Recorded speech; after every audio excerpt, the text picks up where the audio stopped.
Good morning, good afternoon, good evening, good night, wherever you are. Thanks for joining us. We are live on Facebook, LinkedIn, YouTube, Twitter, the Canvas community, and the Instructure website. Hey, just as always, we want to know who's joining us today. So if you're here with us in the comments, make sure that you put in whoever you are, what school you're from. We have a special couple of guests today. You all know Melissa Loble, who's our Chief Customer Experience Officer. Many of you have met with her on a regular basis. We have a new face to some of you, and that's Steve Daly, who is our new CEO. We are so excited to have both of these individuals here to talk us through kind of what our plans are for the next little bit, answer any questions you may have, and just good to see this community that we love so much. Terry, welcome, my friend. Beth, good to see you as always.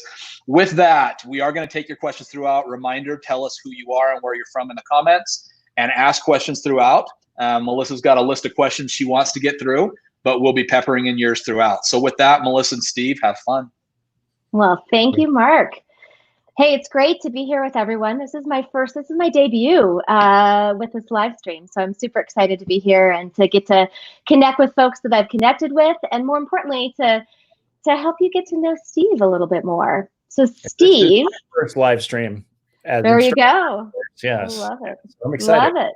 I'm excited. Well, knowing that, how about maybe start with a kind of an easy question for you? Tell us a little about you. I think the community would really like a chance to kind of get to know who Steve is.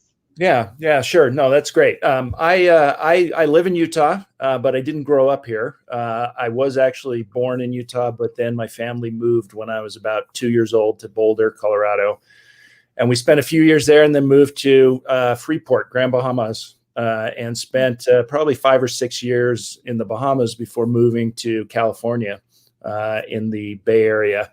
And then I spent most of my grade school, junior high years in the Bay Area. And then I went to high school up in the Portland, Oregon region, just south of Portland. So I moved around all over the place. Ended up coming back here for college, back to Utah, and eventually ended up here. I moved here probably kind of the 1995 timeframe is when I moved here. So this has been home. We've moved to Brazil for a couple of years when I was working for Intel. We moved to Alabama for a couple of years as well. So back and forth, but really Utah is home for me. And from a personal perspective, I have a family I have a wife that I've been married to for 31 years, Dana, and I have 3 kids. They're all out of the house now. My oldest is working for KPMG as a recruiter. My middle child, so that was a daughter. My son, he's studying applied math at BYU right now, and then my youngest, she's 20, and she's serving down in Arizona for a mission for our church. And so they're all gone. It's just me, my wife, and a couple of Yorkies that we have. Oh, nice. A little empty nesting, I take it. Yeah. Yeah. Of all those places you've lived, do you have a favorite? Is Utah your favorite? Yeah, I think so. That we chose to raise our family here. We chose to really end up here. But every place I've been, I've loved. My parents and my wife's parents both still live in Oregon, so we love to get up there and visit. As a kid, it was awesome growing up in the Bahamas, and all the time at the beach, and so that wasn't bad. But we loved São Paulo when we moved there. Spent couple of years. It was hard because we didn't speak Portuguese when we moved down there, but we loved the people. I spent about a half a year studying on a kibbutz in Israel when I was 20 years old, and I love that experience. So I found that wherever we were at, it really came down to our attitude about the place, and if we were looking for the good, we could always find it. So yeah, that's awesome. That's awesome. Well, speaking of looking for the good, that's definitely a part of the Canvas culture, and honestly, so is fun. And yeah. we sort of, as you've probably picked up, have quirky nature about us. So maybe extending a little bit on that, who is Steve? What makes you fun, or what do you do for fun? How about that? Well, really, I'm really funny, so that makes me fun, right? Yep, absolutely. Not a read an org chart. I like to do things outdoors. My family and I hike a lot. We used to ski a lot more than we do now, but we also spend time. We have a few razors. We go up in the mountains. We go snowmobiling. We like to mountain bike. So I like to fly fish. So a lot of outdoor stuff. From a personality perspective, I like to have fun as well. I think we can figure out a way to marry kind of fun and being professional at the same time. I've been able to do that through my career. An example, maybe to give you just a little insight into my personality. I wasn't a great student. We'll get that out on the table right now. Particularly in my early years of education, and I was a little bit of a screw off. But I really had fun at school. I liked being with my friends. I liked, we joked around a lot. And one day we were in this English class. It was 7th grade, and I was trying to remember the teacher's name. I can see her like it was yesterday, but she was a little bit stern, and everybody's a little bit afraid of her. But I always had a pretty good relationship. She was always pretty open with me. She'd get mad at me like, teachers do when you're screw off. But we were doing this Mad Lib, and I don't even know if they have Mad Libs anymore, but there's those stories, right? Oh, yeah. You can fill in an adverb, or you got to fill in a noun, right, to help you learn how to do those. And so we did this Mad Lib as part of our instruction that day. And so, being the smart ass I was, I used all the 7th grade potty humor that I could in the Mad Lib. And my teacher then started calling on people, and I was feeling pretty confident because I was kind of the class screw off. So she called on me, and I just looked at her it was probably fear. It was probably just, I went blank, and I said, no, I think I'll just take an F on this one. She actually made me read out loud my Mad Lib with all my 7th grade potty humor in it.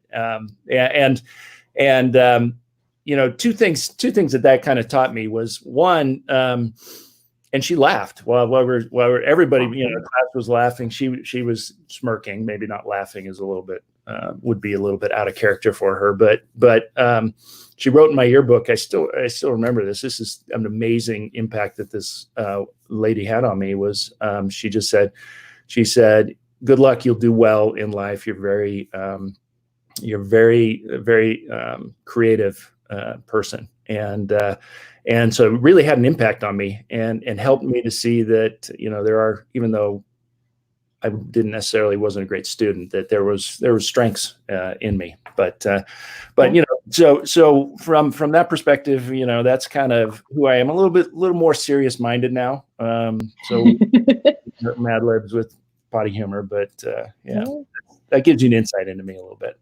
Love it. I love it. We might have to surface some Mad Libs at some sort of Instructure event at some point. Absolutely. Well, part of getting to know Instructure, and I think you're day 12. Am I right? Is it day 12? That's right. Day 12. Okay. So day 12, you've definitely picked up our fun and our quirkiness. What else have you noticed? What have you been impressed with so far now that you're hitting day 12? Yeah, no, I when I came in, I came in with the idea that I'm just going to listen and watch and see and talk to as many people as I can. And I think I've done 30 or 40 internal one-on-ones. I've done probably 15 or 20 customer one-on-ones. I've met with former board members. I've met with Josh Coates. Went to lunch with him. Just try to get a feel for the company. And I'd say. Definitely the thing that impresses me the most is just the people that we have. Everybody's been super open. Customers that I've talked to have been, very, very, direct and open and effusive in both praise as well as areas where they see us that we can improve. So definitely number one is been the people, and that's what attracted me to coming to Instructure. Right, I was sitting on the board.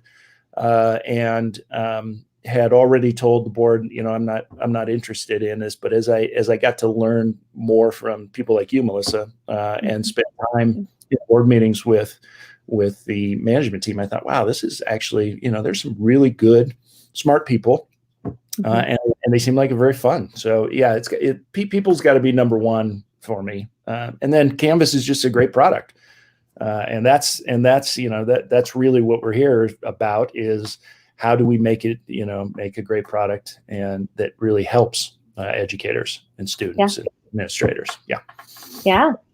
Hey, we have a question from Lee. Hi, Lee. It's been a while since we've chatted. Lee's from Emory, and this goes to a bigger question.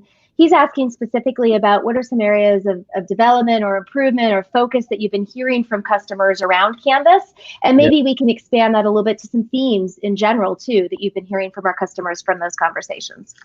Yeah, no, that's great. That's a great question, Lee. And the thing that I've heard is, one, everybody loves the product, Canvas in general. I have heard, frankly, that we've lost some of our innovation engine. It feels like we're slowing down in the innovation areas, and in particular, that the feedback that the way I've synthesized the feedback is that we start things, we come out with some new features, new products, but we never get them finished, and then we're on to the next one. So at a high level, my focus will be, let's look at those and figure out how we finish some of those things that we've started. And particularly, I hear quizzes comes up every time I talk to a customer. Studio comes up, analytics, discussions. So I think that those are the areas where I'm drilling down with the product teams. Again, I don't know what the answers are yet. It's a little too early for me, but that's probably where most of my focus from a product perspective will be. That's fantastic. And thinking about that, as you've talked to customers, obviously product has come up as areas and things for you to focus on. Have there been other things that our customers have shared, or what other insights have you picked up on from just a company perspective?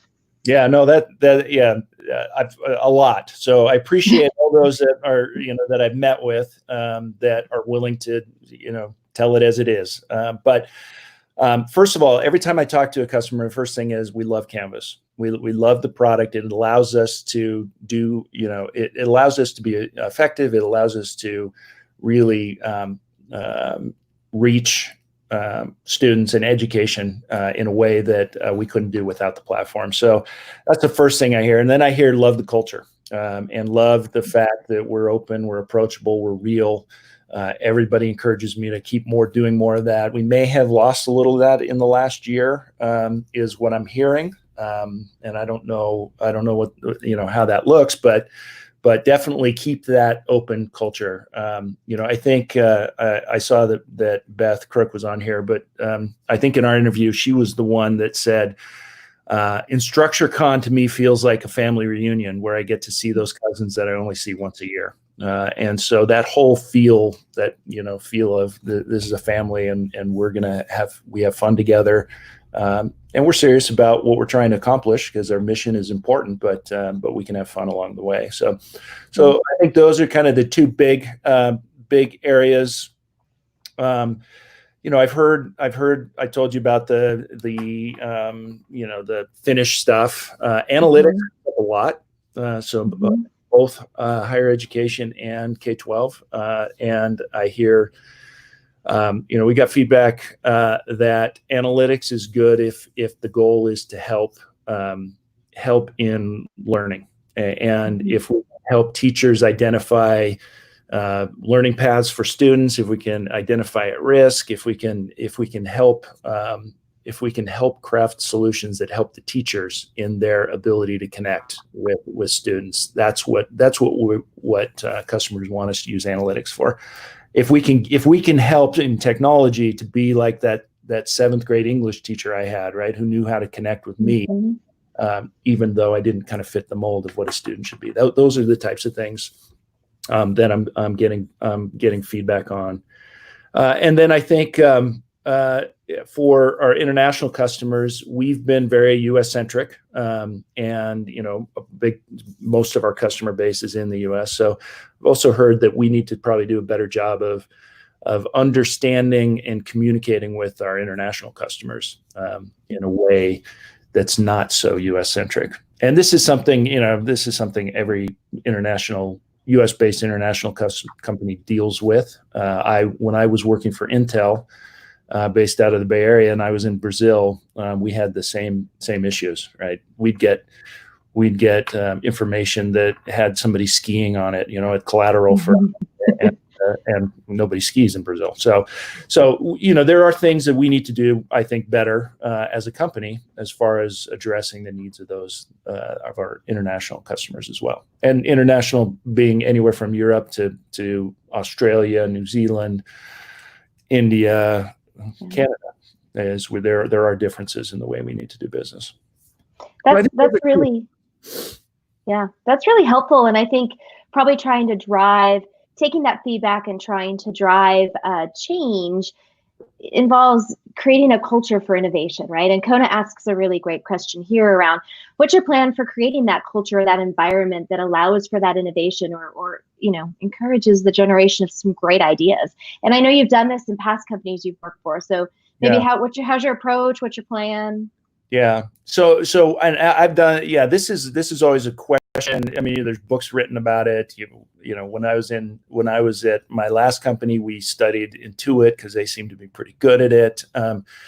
What I found is it's actually pretty simple.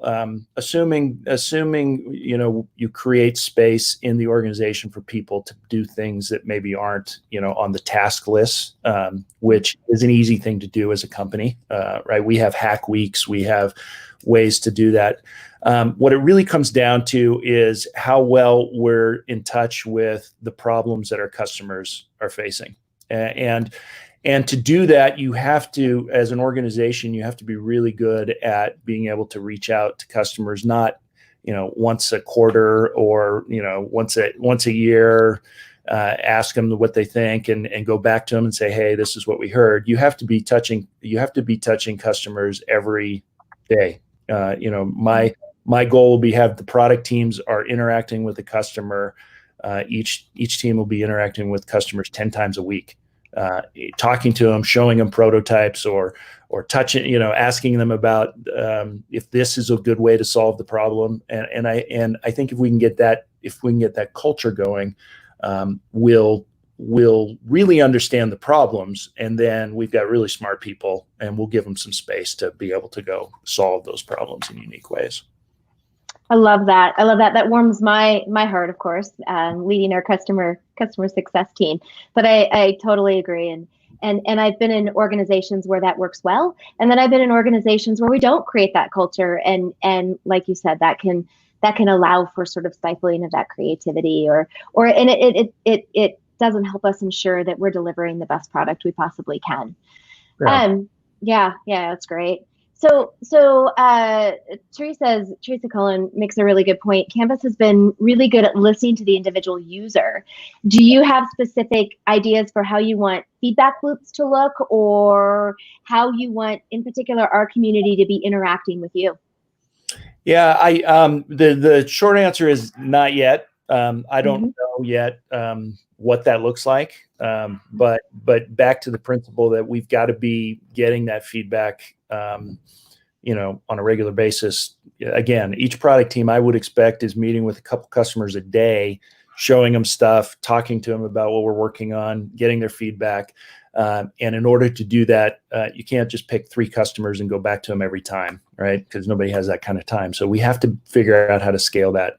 And there's a lot of cool ways that you can do that. Technology can help, but it'll start at the culture. So I would say if our customers, if anybody on this livecast has seen it work really well, give us that feedback. We're willing to learn from, if there's other vendors that you work with, if there's other partners you have that do it really well, let us know, because we'd love to do whatever works for you.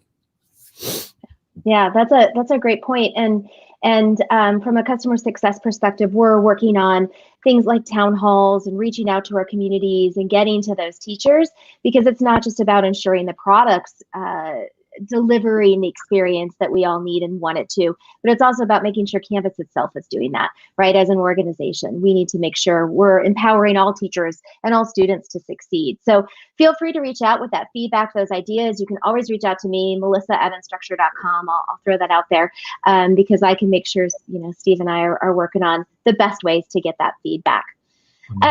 What else? Question, Steve. What else should we expect from you? Or what are some other things that you're thinking about doing in the next couple of months? And this kind of leads into Ray's question, where he's asking, where is the most growth internationally happening, and sort of what are we planning in that direction? So do you have any insights yet, or are you still working on what the next couple months might look like? Yeah, I think I need a little more time to figure out what I mean, we're seeing growth. We're seeing a lot of growth in Asia, mostly in South Asia. So Australia, Singapore, Philippines, that we're seeing tremendous growth there. We've not really penetrated Europe very well. We've got a presence in the UK, but we've got pretty dominant market share in that space, and so I think we'll see some growth in France, Germany, the typical Spain, European countries. But part of what we'll put together over the next 3 months on my 100-day plan is a strategic plan that says these are the areas where we're going to go faster, and we'll have a framework for making those decisions. But I don't have enough data yet to be able to call it one way or the other. No. So really quick, Melissa, I'm going to jump in. We've got Angela here on LinkedIn who's giving some high praise to her rep, Jennifer. Jennifer, I hope you're listening and that you're feeling good right now. But there was a comment here about really kind of training modules. We started this whole live stream process. You'll see Chris Giles, who's on the stream with us as well. Him and a group of the community came to me on probably March 13th.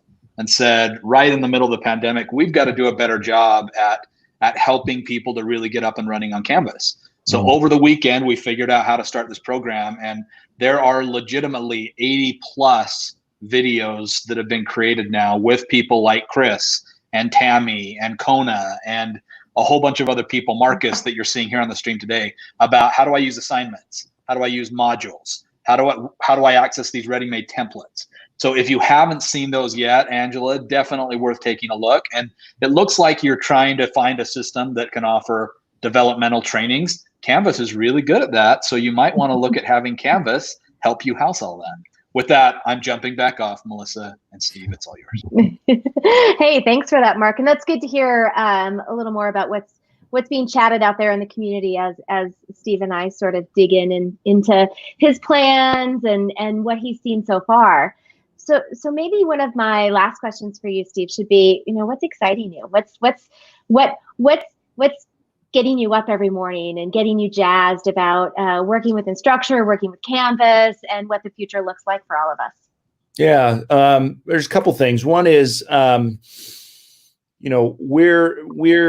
engaged in a great work, right?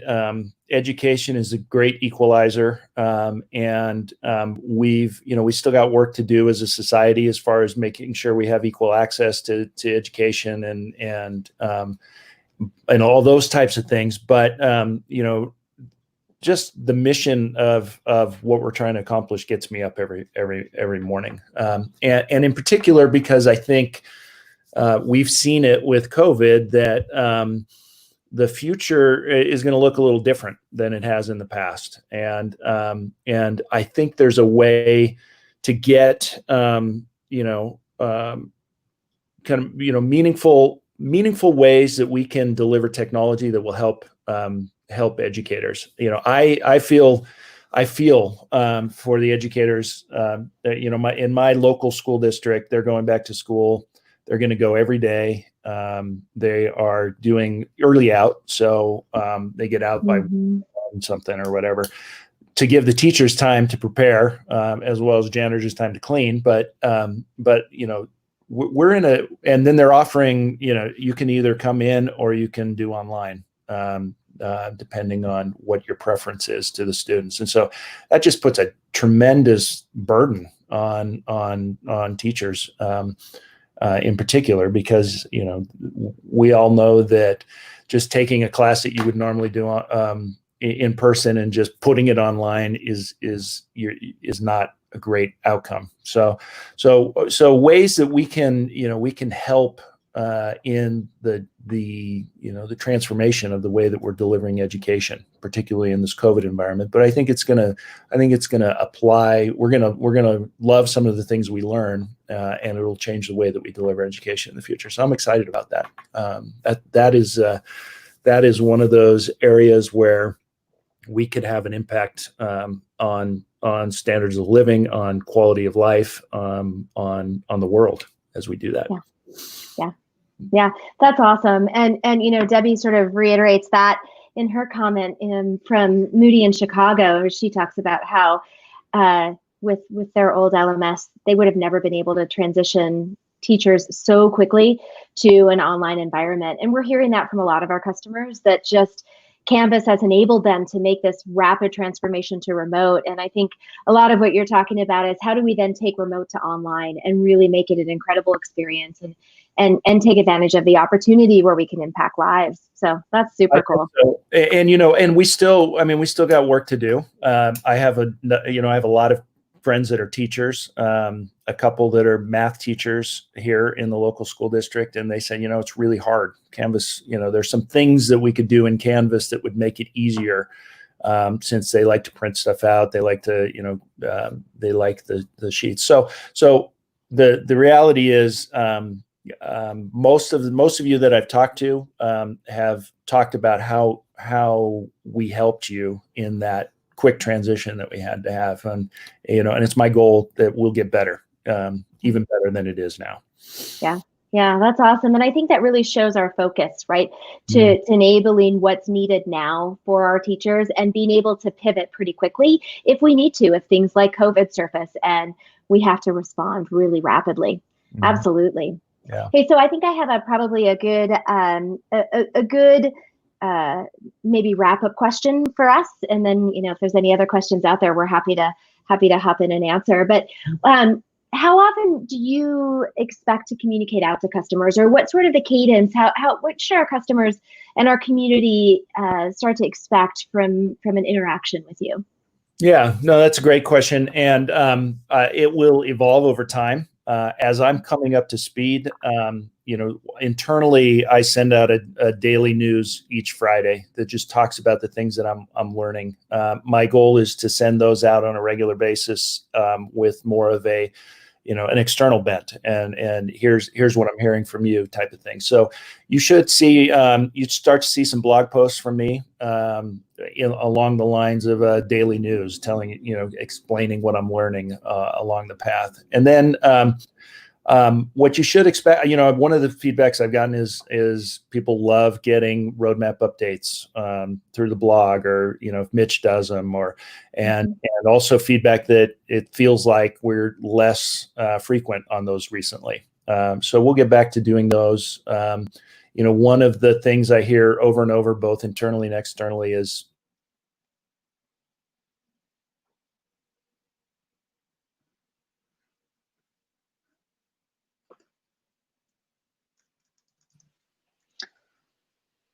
looks like we may have, Steve was so enamored with that answer of his that he may have just frozen up for just a minute. So we're going to give him just a second there to jump back on.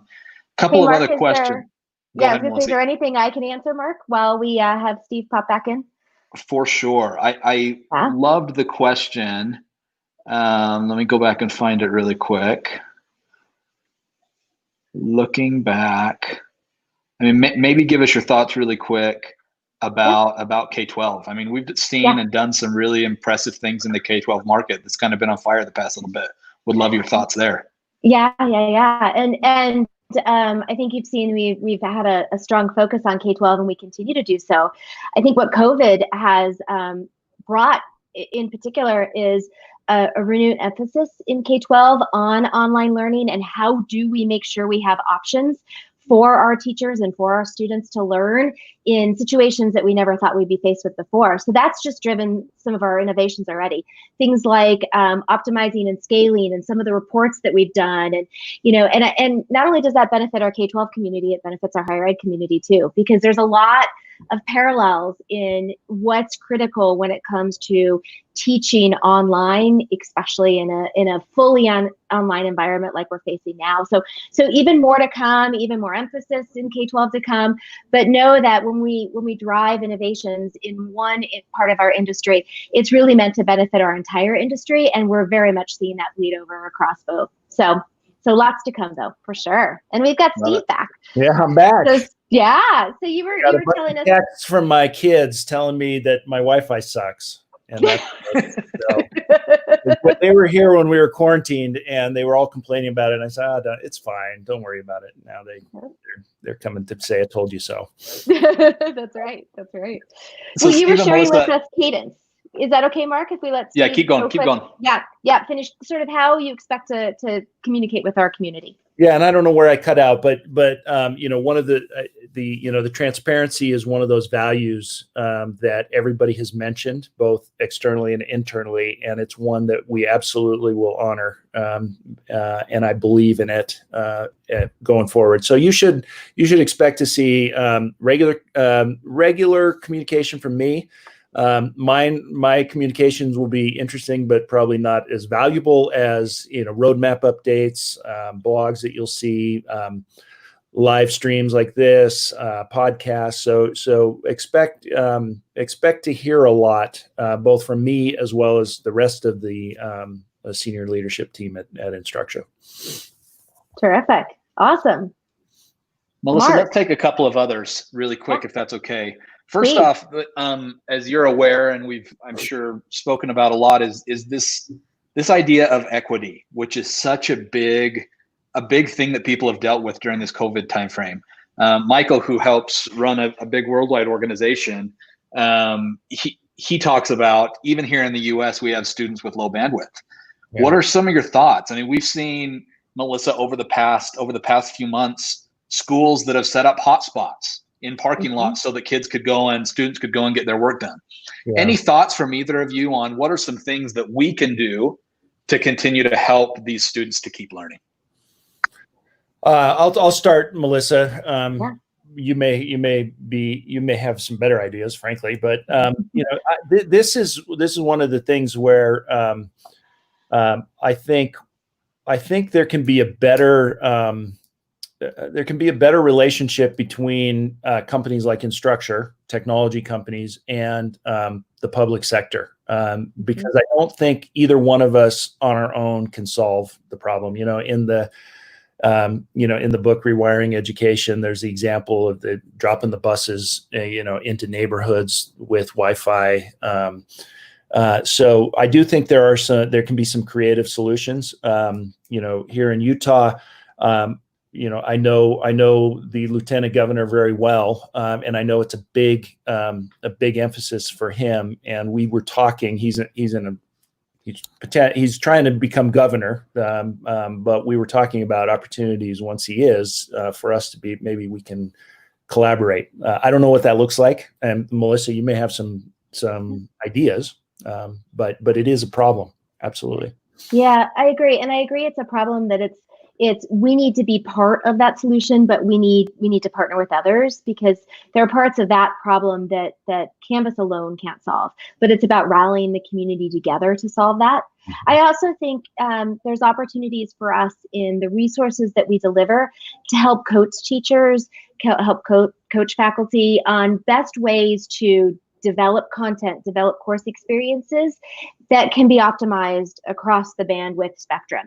So not everything has to be an incredibly crafted video that takes a lot of bandwidth. You can be really effective in your teaching and really effective in how you use Canvas with just some simple materials and simple ways too that can be a little more easily accessible in low bandwidth situations. So I think it's in large part rallying the community together and us really helping to facilitate those conversations. And then there's also how can we all surface the best practices for being able to deliver the kind of education we are with the tools we have in a variety of bandwidth environments. So I think it's a little bit of a combination of both. Yeah. Awesome. So Steve and Melissa, let's talk a little bit. I mean, Melissa has an entire team that is focused on the K-12 market. She has a whole team that's focused on the higher ed market. We hear this a lot about the difference between K-12 and higher ed.